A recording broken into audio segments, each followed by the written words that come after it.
Okay, guys, so we're now on to chapter 4. This is a very easy to read chapter. Um, Nothing's kind of really complicated, no calculations, no complex theories. But I will, I'll just try and I won't spend too long, but I'll just try and, try and spice it up a little bit, give some examples for some of the main concepts. So again, this is all about culture and how we adapt marketing to different cultures and how kind of culture affects the buying environment and the consumer environment for companies. Okay, so the idea is a lot of consumer behavior is driven by culture. So as global businesses, we have to kind of account for that. So let's just think of the example. We talked about differences in our discussion this week about the differences between the car market between the UK or Europe and the US. And a lot of this is to do with culture, both the material culture and kind of the individual personal culture. For example, the sizes and houses and streets are much smaller in the UK, necessitating smaller cars.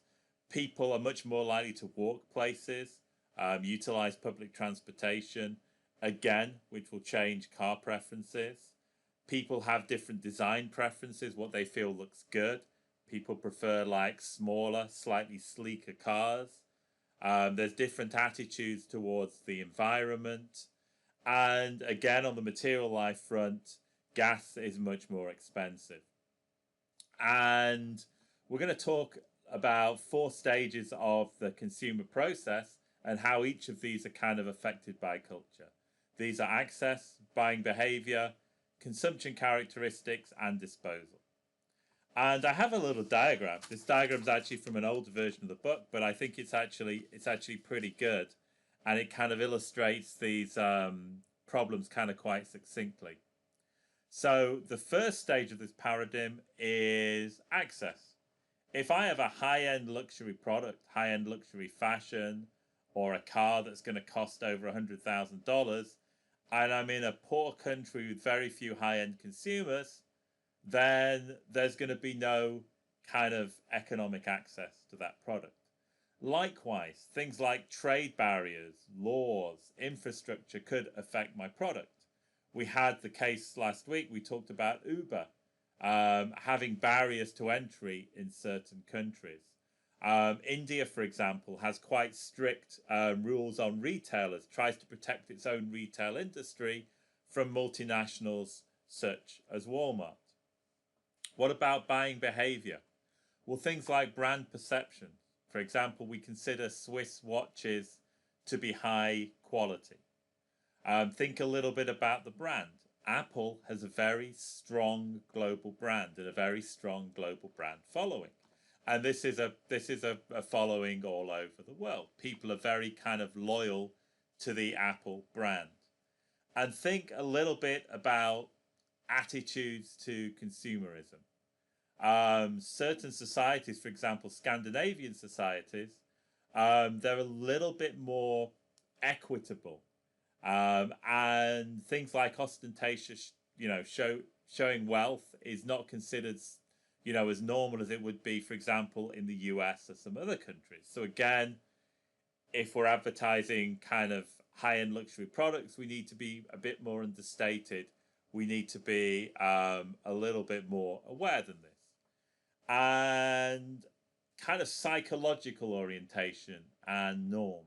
I'm going to show you some adverts later in the chapter where it's about individualism. Like, brands saying we're going to help you stand out from the crowd. This might not work in, for example, a more collectivist culture such as Japan. Just a little bit about kind of consumption characteristics. We need to think about products versus services. For example, do I buy some computer software or do I hire it online for maybe $5 a month? We need to think about, and these 3 things are cultural orientation, class, urban versus rural. These we can kind of put together. and they can be relevant between cultures, and they can also be relevant within cultures. For example, quite often, I might hang around with a group of university professors, and I think this was like an example from Wisconsin, and I went to a party with some maybe more blue collar friends, and the topic of conversation was bow hunting of deer, and like everybody was talking about this, and I felt very left out because I'd never shot at a deer with a bow and arrow, and I had no idea what was going on. So I was just silent for the whole evening. So that's again an example of different groups of people within a country, how they behave differently, have different kind of wants, needs, hobbies, and culture. And the last stage is disposal. To give you an example, in the US, there is some recycling, but it's not as prevalent as in other countries. For example, I used to always bring my disposable bags to the supermarket. I've stopped doing that because of COVID, but in a lot of countries, single-use plastic bags are outlawed. Again, a lot of countries, there's very strict rules on recycling different categories of goods. So again, if we're a producer of goods, we need to think about the implications of that before moving into a different market. Okay, so culture, how do we define culture? Well, we can define culture by national barriers. Different countries have different cultures. Even if the cultures, for example, the USA and Canada, they're kind of next to each other. They have quite similar cultures, but there are differences.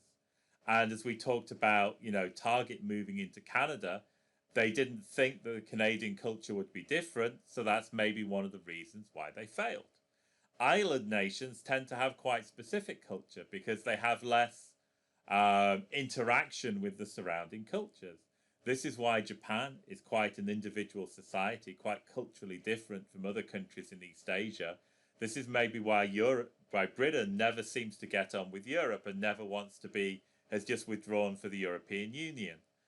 And again, within cultures, we can have subcultures.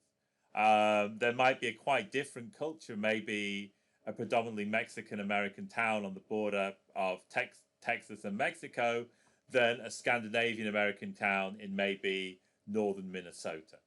So it's quite hard to define a culture because there's lots of different variables at play.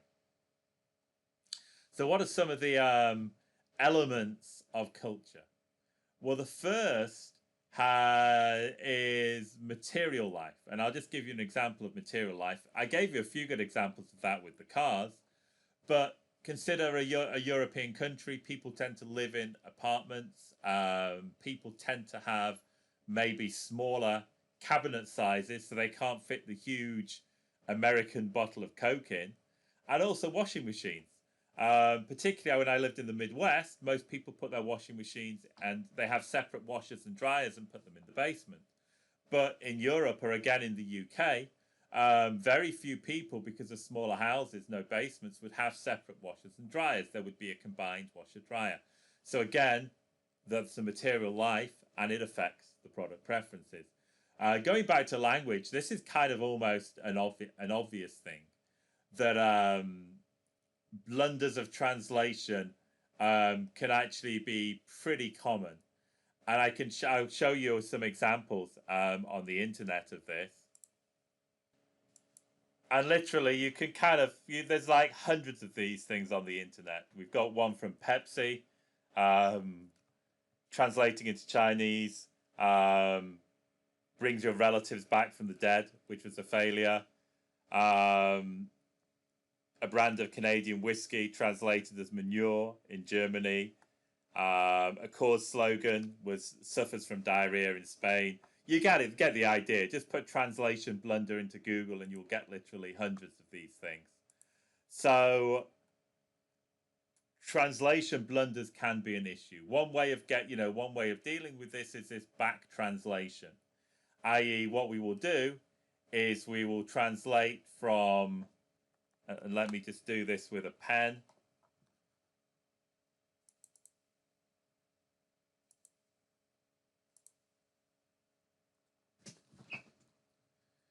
So we would translate from, say we were doing it to German.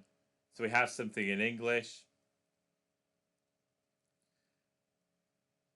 We translate to German.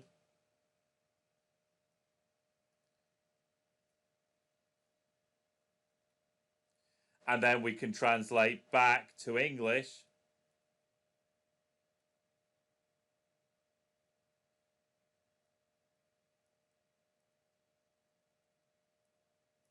And then we can kind of compare the two versions.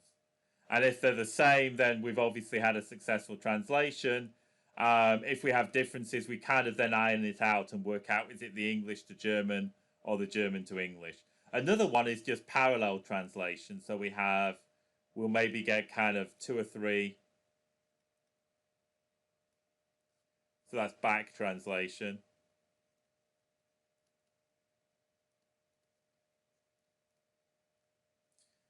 You know, we'll have maybe 3 translations into German. And then we will kind of compare all 3. Sorry, it's a little bit small. And then we will just kind of compare them with each other and see where the issues lie. Okay, so we talked about language, and we talked a little bit about the material life. And here's another language example from the book, just showing that language is not just the spoken language. And we'll talk a little bit more about that later on. But things like body language can be a little bit different between cultures. And we can also have, you know, cultural variations in emotion, in emotions, in textual emotions. So this is the laughing sign in the West, and this is the one in the East. So they can be slightly different. Okay, and I won't go into this. You can read this in the slides and the textbook. This is just some examples again from the book of bad translations and how it badly affected marketing campaigns. Okay, so now let's talk a little bit about the different elements of culture. Where were we?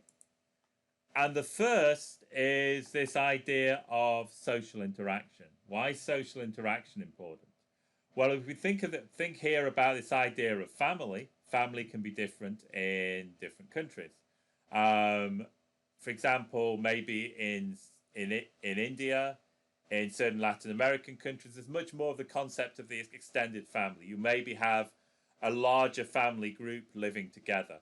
There was an interesting article I read about, you know, poor rural villages in India, how quite often people were sharing cell phones, but with an extended family structure, this was actually quite awkward as everybody was kind of in everybody else's business. The second little example is that of reference groups. And again, I gave this example to the in-class people, so I'm just going to give it as a quick example, is that quite often if I'm an individual, both in the people I know or maybe celebrities online, there's people I really look up to.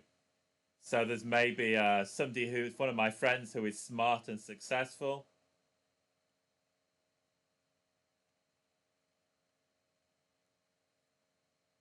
So I'd look up to that person. There's maybe a celebrity I admire. So let's just say it's me. So I'd say Stephen Hawking.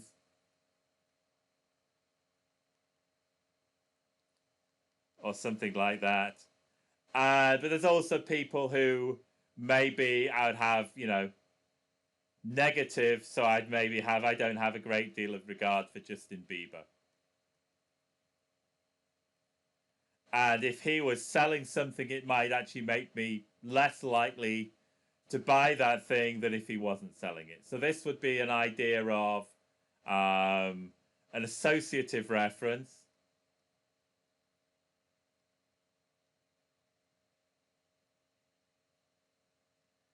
And the people who I have the positive feelings for, the associative reference group. And this would kind of be the dissociative.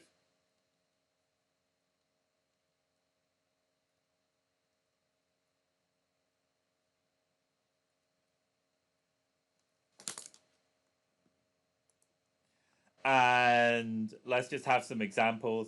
These may be a little bit out of date, but we have Snooki from Jersey Shore. And if I was doing this in class, I'd just have people do a little fun little poll of whether they found it associative or dissociative. Michael Phelps, or Ryan Lochte, those swimmers who've been involved, you know, these kind of very strong associative from their sporting prowess, but they've had, shall we say, some incidents along the way that may make them dissociative. Tiger Woods, strongly associative, this model, multi-ethnic American, you know, younger American, incredible sporting prowess, but also again had some scandals. Then we'll skip that one. And then we have Brett Favre, who, when I taught this class in Wisconsin, was, you know, in trouble from a bad breakup with the Green Bay Packers. And now I didn't even have to remove the slide. He's in trouble in Mississippi. He was getting into some kind of benefit scandal down here. Okay, so let's just have a look. And then the third thing we'll talk about is aesthetics. This idea of what is good taste and what is beautiful. We talked a little bit about this in terms of car design. Another car example here, people have different maybe color preferences for different types of cars. Some people might prefer, you know, boxier designs. Other cultures might prefer, you know, slightly more sleek designs as well. If you look at styles, for example, of fashion, of houses, there's kind of subtle difference in terms of aesthetics between cultures. But here's an example. In most cultures, black tends to mean masculine. So here we have the very masculine George Clooney wearing a little bit of black. The next thing was religion. And I've just put a few kind of interesting things with respect to religion. I don't want to get on anything that could be possibly controversial, but for example, just a few things to think of from a marketing perspective. It's very important in Islamic countries to avoid pork. So if we have a new line of soft drinks, we may want to say that our drinks are halal, they don't contain any pork or pork extract. We may want to get them certified in that way. Similarly, in India, the Hindu religion, there's a strong prohibition on eating beef. And in fact, some American multinationals had, you know, trouble in India because competitors were starting rumors that their products included beef, and then there were kind of riots against the company. So we have to be very careful in that we emphasize to Indian consumers that they're respecting their culture. Another thing, interestingly, from a retail's perspective, is holidays. You know, in America, we do say happy holidays, but the holidays are really kind of, on the whole, based around the Christian calendar. That we have the predominant holiday in winter is Christmas, and a lot of the retail calendar works around that. But say, for example, in Singapore, where I live, I did a little bit of work for a year and a half. The Chinese New Year in February was probably the biggest holiday, but there were also Christmas, there was also Islamic holidays and Hindu holidays. So it's much more of the holiday season was less emphasized around a single point. Education is another thing, and literacy. And this one, the example from the book, is just giving an idea of the level of mathematics, reading, and science.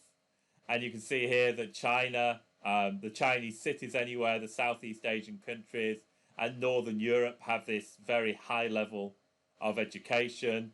United States and UK is a little bit lower, and then developing countries a little bit lower still. But generally, I think people are more educated. Countries where more people go to university, they tend to be maybe a little bit more open to new ideas. So open to maybe try new hobbies, try new foods, try new interesting things. Because, you know, if people move away for college, then move somewhere else for a more corporate job, it tends to make them a little bit more open to new ideas. And finally, the thing was, again, we're talking a little bit about design and aesthetics. This was an example from China, and this was design in China. And one thing in China is this idea of good feng shui. Things need to be designed in a certain way.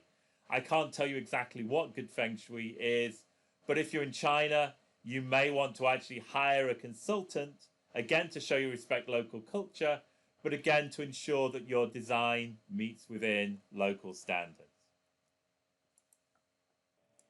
Okay, so the next section, we're going to talk quite a bit about cross-cultural comparisons. And we're just going to kind of, we've talked a lot about culture in general, so we're going to talk a little bit about different ways of measuring culture. And we're going to kind of basically go through a range of different measures of different aspects of culture. Now, the first of these is high context or low context cultures. Low context cultures is much more direct. There's much more emphasis on written or spoken words. And like, for example, in our Honda case that we discussed this week, one of the kind of the takeaways from dealing with low context cultures in an advertising context, we want kind of quite informational direct adverts. So an advert for a car will talk all about the features of the car, the good fuel economy, the safety characteristics. In high context cultures, there's much more kind of interpretation. There's much more in terms of contextual clues. In personal relations, much more kind of body language. For example, I did a little bit of work in Japan, and one example in Japan is when you're handing over a business card, it's actually quite important how you hand over the business card. In the US, it doesn't matter. You just give the person your business card. But in Japan, it's much more of a process. You've got to do it two hands. You give somebody the business card, then they give you their business card. There's kind of almost a little bit of ritual, but there's a lot more in terms of context there.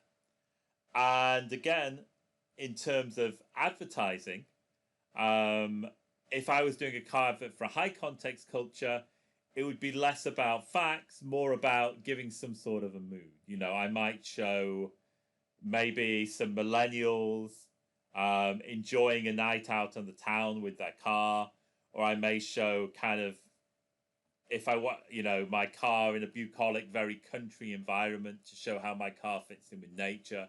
But I'll try and get some maybe more of an interpretive measure rather than more of a direct measure. So here's kind of the low context to high context continuum. So here we have most of the Northern European countries. The US is rather just about on the edge of low context. This may be the German influence. It might be the fact that the US is a more diverse country. If you have a lot of multiple cultures, a lot of the body language is maybe not shared between everybody, so you have to kind of communicate in a slightly more low context way. Then we have the UK and kind of almost the Latin countries here. You notice every country here except the UK is a Latin country. And then we have the Arab countries, and then we have the most kind of high context culture in our list is Japan. Now let's give another little fun example. And this is the fact that the UK is a little bit more high context than, say, some European countries. For example, Germany, the Netherlands. There's a thing that the British think the people in Germany or the Netherlands are very impolite, and they think the British are very infuriating because we don't say what we mean when we're not as direct. So this is just if you type in translation British politeness in Google, you will get this. This has been shared in a lot of sources, and it's basically British people trying to subtly say what they mean, trying to insult people, but actually saying it in a nice way. So I hear what you say means I disagree and don't want to talk about it any further. With the greatest respect means I think you're an idiot. Now, I'm a bit brave sharing this because I'm sure I will say a few of the phrases now to you throughout the course of this semester, and you'll probably realize now that when I'm saying, oh, I think your work's quite good, well, maybe I don't quite, I might mean that I'm a little bit disappointed by your work. So this, again, was another interesting little fun example about maybe the UK being a slightly more high context culture and a little bit more indirect than some of the European cultures. Okay, so the next one, and this is the Hofstede Cultural Classification, Steve. And basically, this is kind of a social scientist, I'm not very good at pronouncing Dutch names, but Geert Hofstede. And he categorized cultures in different areas, and he measured all the different countries on these kind of cultural continuums. So the first is power distance, and this is the degree of inequality that's considered as being acceptable. Now, what does that mean? Well, having a high degree of inequality in Scandinavia is considered unacceptable. It's like, my God, there's somebody who's a lot poorer than us. We need to do something about it. But in other cultures, for example, it's just considered quite normal. So here we have Brazil, and I don't know if you guys have ever watched the film The City of God about the favelas in Brazil, showing you've got this very poor, violent area next to some incredibly expensive high-end flats and condos near the beach. But Brazil is a much more, say, unequal country than Northern Europe, where this degree of inequality, it's almost accepted a little bit that it's there. And so it's not the power distance is not the actual inequality, but it's almost like, how much his degree is considered acceptable. There's uncertainty avoidance, and this is a way that the culture deals with the fact that we can't know the future. So a company like, Japan, a country of Japan has very high uncertainty avoidance. And to avoid uncertainty, there's quite a rigid culture. So examples of that is in organizations, workers tend not to leave before the bosses. There's an ordered way of doing things. And I actually experienced this when I worked at Dow Jones, and I worked for a few weeks in Japan. And they found the workers would not leave before the bosses. The boss was an English-Japanese guy, and he was trying to get his workers to leave before him, but they wouldn't. And another interesting thing, this was from when I worked in Singapore, and that, again, because of this hierarchy, the top managers would not use computers. They consider that something for the subordinates. And the guy I lived with, he was Malaysian Chinese. He was an accountant, and he went to a Japanese company, and there was a rule of Singapore accountancy that the final figures had to be typed into a computer by the bosses, but the boss didn't want to do it because they considered using a computer beneath them.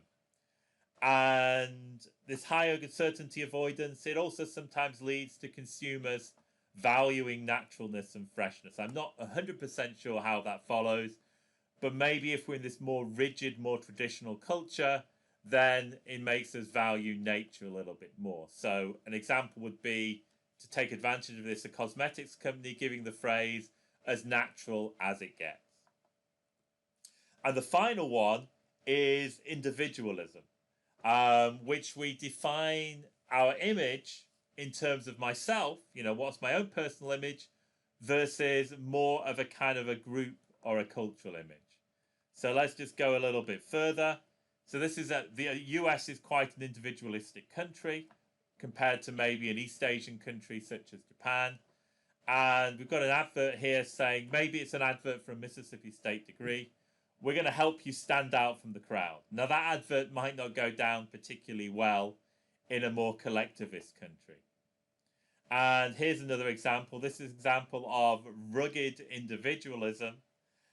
This is the very traditional US Marlboro ad from like maybe 40, 50 years ago. And again, it's this stereotypical out on the range, being an individual, smoking the Marlboro. Okay, so we have a few more. Okay, so the next Hofstede measures are masculinity, and don't kind of kick me with this one. This was the book. This wasn't me. This is a little bit sexist, but saying the importance of male values, assertiveness, status, success, versus female values, people-oriented, solidarity, quality of life. And long-term orientation. And this is basically, if we're long-term oriented, we're thinking more about the future, we're saving for the future, we're trying to build our career. If we're less long-term, we're interested in having fun now.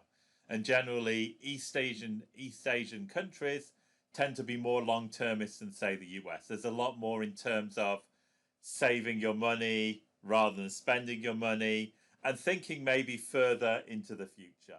Now, indulgence, this really isn't one of the traditional Hofstede measures. If I'm highly indulgent, I'm going to more likely to act on my desires. I've always wanted to go to Hawaii on holiday versus maybe being a little bit more straight-laced. But I won't test on that one. That's not one of the standard Hofstede measures. So one interesting things is in more highly masculine societies, there is more of an emphasis on status and more of an emphasis on status brands. This is like saying that Louis Vuitton has very strong business in Japan because Japanese consumers like these high-end branded goods and like this assurance of image and quality. Now, one thing we've got to be careful of is we could be careful of maybe stereotyping entire regions, like saying Asian people do this, South American people do this. We got some interesting things in Asian values. For example, we have this idea I talked about, these extended families in India. A survey of Asian values. Children should look after their aged parents. 85% of people say yes in Mumbai. And Tokyo, with smaller, less extended families, 15% of people say that in Tokyo. And again, uncertainty avoidance. As I said, Japan is very high uncertainty avoidance. But Singapore is probably much more. It's a more dynamic, more multi-ethnic state. Singapore has much lower uncertainty avoidance. Okay, so the next little cross-cultural comparison is Globe. Globe has some of the Hofstede dimensions, but it also has some dimensions, and this is related a little bit towards organizations. And I'll talk about these dimensions showing the graph. So here's some from the graph. Here's the additional dimensions for the Globe, and this is more in terms of a business context. So we have performance orientation, high versus low. Performance orientation is when I'm at work, it's all about what I do. It's all about my performance. How much did I sell? How much did I produce? What sort of ratings do I get from my customers? And you can see that Switzerland has a very high performance orientation. Russia is very much at the lower end. And most European countries are kind of somewhere in the middle there. United States is a little bit higher than average for performance orientation. Then we have humane orientation. And again, one thing I'd say about humane orientation, it's like, how do you view your employees? If you view them more like an extended family, they're your family members, then that's more of a humane orientation rather than Germany, England, France. I go to work, I get paid. I really don't care what my employees do out of work hours. It's none of my business. So high humane orientation may be that people have more understanding of employees, but it could probably be a little bit more suffocating. Your employer maybe wants to know a little bit about your personal business. So we have humane orientation from low to high. We also have gender egalitarianism from low to high. And that's pretty much obvious, how valued females are in the workplace. And again, we have Poland, Russia, Hungary. Interesting, some of the East European countries. Then most of kind of Western countries somewhere in the middle. And then Kuwait, Egypt, Turkey, a little bit less egalitarian. And assertiveness, this is basically, how do I deal with people in business? It's like United States. If I have an idea in a business meeting, I will say, this is my idea. We should go with strategy A, not strategy B. And somebody else would go, no, we go with strategy B, not strategy A. And then we kind of argue it out. In other cultures, it's much more collaborative. We're much more gentle about how we make suggestions, a lot more subtle. So you can see, for example, Thailand and also Hungary and the East European countries are slightly less assertive than South Africa and the United States. Okay, so the next one is the World Value Survey. And again, this is more of a cultural thing. and we're kind of evaluating countries in traditional versus secular. So traditional is very religious. Maybe we kind of traditional family. It's important that people get married, have kids, leave that more traditional lifestyle versus a more a more secular thing. What I do, my lifestyle is kind of my own business. There's less of a strong moral or religious code. And survival versus self-expression. This goes back to, the first few weeks where I talked about the consumer divergence and convergence. When I'm a poor country, I'm really just caring about feeding my family and surviving. But as we're past a certain income level, I'm more interested, I can develop different hobbies. I could become, do art in my spare time. I could be interested in sports. I could develop my body at the gym. Certain things, more self-expressive in terms of what I do. So here's an example of the World Values Survey, and you can see, for example, kind of traditional versus secular. So the very secular tend to be the North European countries, also the Northeast Asian countries as well. We have the Baltic countries. And then we have the survival versus self-expression. We tend to have a little bit, I would have thought the Baltic countries would be further along self-expression, but we tend to have poorer countries to the west here. We have the East European Orthodox, and also we have the countries in Africa, the Islamic states in the Middle East and North Africa, tend to be more further away from self-expression, a little bit more traditional. Then we have Latin American countries which are further towards self-expression, but still a little bit more traditional than the maybe North European countries. And then we have Catholic Europe somewhere in the middle. I also had this was from an old version of the textbook, and this just shows how countries have moved over time. Now this diagram's a little bit flawed because they really should have used a different symbol from the start and the end. But generally, we will take it as read that countries tend to be moving from the bottom left to the top right. But it's very hard to see in this. And you can see, how Japan moved over time, how Spain moved over time, how Italy moved towards self-expression, how the US has moved over time. You can see that the US, compared to the other wealthy West European countries, is maybe a little bit less secular, maybe a little bit more traditional, maybe a little bit more religious. Okay, and the final one is the Schwartz cultural dimensions. This is showing how the different dimensions that what cultures value. So we talked about Scandinavia, for example. Some countries value egalitarianism. Some countries value harmony, people working together. Some people, social order, tradition. Others are very hierarchical. Others are more in terms of autonomy, basically, this kind of idea of hedonism, living a exciting life, or maybe just being broad-minded and having intellectual curiosity. And here we have a little diagram of where these countries fit relatively strongly. This is going to use some segmentation techniques that we will talk a little bit later in the course. But you can see, again, North European countries, Norway, Finland, Sweden, also Spain, very egalitarian, more intellectual autonomy, France and Canada, more harmonious, Slovenia, Estonia, more towards kind of mastery maybe of certain skills, Israel, South Korea, and more towards a traditional hierarchy. We have countries in Africa, we also have India, Southeast Asia, more traditionalist countries. Okay, so we'll finish off by talking a little bit about adapting towards culture. Okay, so how do we adapt to different cultures?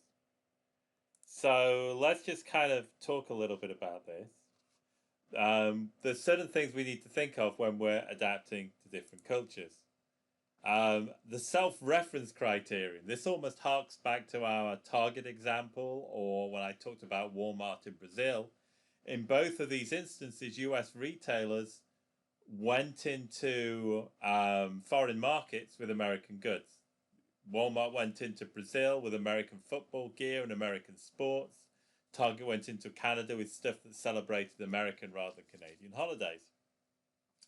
And this is self-reference criterion, is you kind of think about everything in terms of your own culture. And you don't really have, beyond the surface, you don't have a deeper understanding of other cultures. The next little thing is out-of-group homogeneity bias. Refers to people's tendency to believe out-of-group members are more alike and less diverse. I remember a great survey, and this was of people in the US about their views on the UK. And because they watched so many period dramas, they kind of thought that most UK people didn't have any sort of running water and had servants, which of course is not true. But again, you know, another example this may be is if I decide on a strategy and I say this is my Latin American marketing strategy. Now, of course, Latin America is a very diverse continent. It's got areas where people have come direct from Europe. It's got areas with strong African culture, got areas with strong Native American culture. It's got mostly Spanish speaking, but also Portuguese, one or two English speaking places and Dutch speaking places. So it's a very diverse area, and we just kind of maybe stereotype a certain view of what Latin America is like and don't think of the diversity of the region. The next thing to think about is in terms of, and this is stuff that we're gonna kind of touch on throughout the course, is how culture affects our marketing strategy. So again, these first 4 chapters are very much about the international environment, but we're starting to think a little bit more about marketing. So one of the things to think about a little bit is the 4 Ps. And the first P is going to be product. And my little example, I'll give you 2 little examples for this. The first is McDonald's. Now, McDonald's have quite a standardized menu. You know, the idea is you can walk into McDonald's anywhere in the world and get a Big Mac. But they also have adaptations for different cultures. And it's been one of the things they've emphasized over the last year. So in Japan, they've got a fillet of shrimp burger. In China, rather than just the apple pie, we have a taro pie based on a root vegetable, which is common in China. We've got an interestingly flavored ice cream in Brazil. We have McNoodles in Austria, a McCurry in India. This is an interesting thing. We've got a burger which is just kind of almost like 3 brats in a burger in Germany. So again, this is adaptations to the local culture. And you can find lots of examples of that. The second example, this was Bratz dolls in Asia. Now, remember, Bratz is an American brand of dolls. And these were they tried to be introduced in Asia, but they were not successful because parents thought it gave a very poor impression to their females who they wanted maybe to become doctors and engineers, wanted to study hard at school, and maybe they thought this was just kind of the wrong impression to give. So culturally, this really didn't fit quite so well in the Asian culture. So we've had product, we've had, the next thing is pricing. And for this, I just thought I'd try to find a little example. Developing nations there is a growing middle class, but this middle class is still not quite as wealthy as the American middle class, and still not quite as rich. So I tried to find, you know, how much a Ford car would cost, the basic Ford car would cost in India. And I found that the basic Ford hatchback in India, it starts at 5.49, and Indian rupees, this is 100,000 rupees, so 549,000 Indian rupees, which is about $7,500. Now, relative to the average wealth in India, that's a lot more than in the US, but you know, like versus like, it's about half the price of the basic hatchback in the US, and Ford have to charge this price because the local competitor is very similarly priced. So this is Tata Motors is an Indian company, and Ford have to be able to compete with this with their budget car. So again, it's for a smaller proportion of the population, this Indian upper middle class, but they're still relatively price sensitive compared to American consumers. So the final little things I'll talk about are distribution, and distribution may affect promotion. I think the book example, again, it's all about Walmart and how almost a distribution problem, how consumers didn't like people packing groceries. That was considered a foreign kind of cultural concept and didn't work in the German market. My little example is the actual Japanese distribution system. One of the complaints from America during trade negotiations is that the Japanese distribution system is very, very closed. Is that it's hard for foreigners to distribute their products. And one of the interesting things about the Japanese distribution system is it's designed to filter goods to these small, local, almost mom and pop stores. But you'll have major wholesalers, then you'll have minor wholesalers underneath. So there's often maybe 2 or 3 layers of wholesalers before it gets to the store, which you wouldn't have. You'd have probably a flatter system in the US. Also in Japan, returns are much more common. If you don't sell the goods, you'd be able to return it to the suppliers. But again, in the US, this is much more restricted. If you buy too many of a product and you can't sell it, well, you're stuck with it. You're either going to have to just throw it away, or you're going to have to discount it heavily in order to sell it. And the last thing, I mean, I could talk for hours about this, but I want to kind of bring this to a close, is promotion, the promotional strategy, about how promotion is affected by culture. And there's obvious things. If you're in a conservative Islamic country, you don't want to be sewing like maybe a sexual, maybe Levi's jean ad or something like that, something selling sex and sexuality. But you also, maybe there's kind of a positive aspect to promotion here in that you want to kind of embed your products in the local culture. So here's an example of McDonald's doing a promotion, Chinese New Year, and again we're basing it around the Chinese holidays, and we're doing kind of very common Chinese characters that we're going to be giving away with our kids' meals for McDonald's. So that's just another nice example of cultural adaptation. Okay, well, that was it. Thank you very much.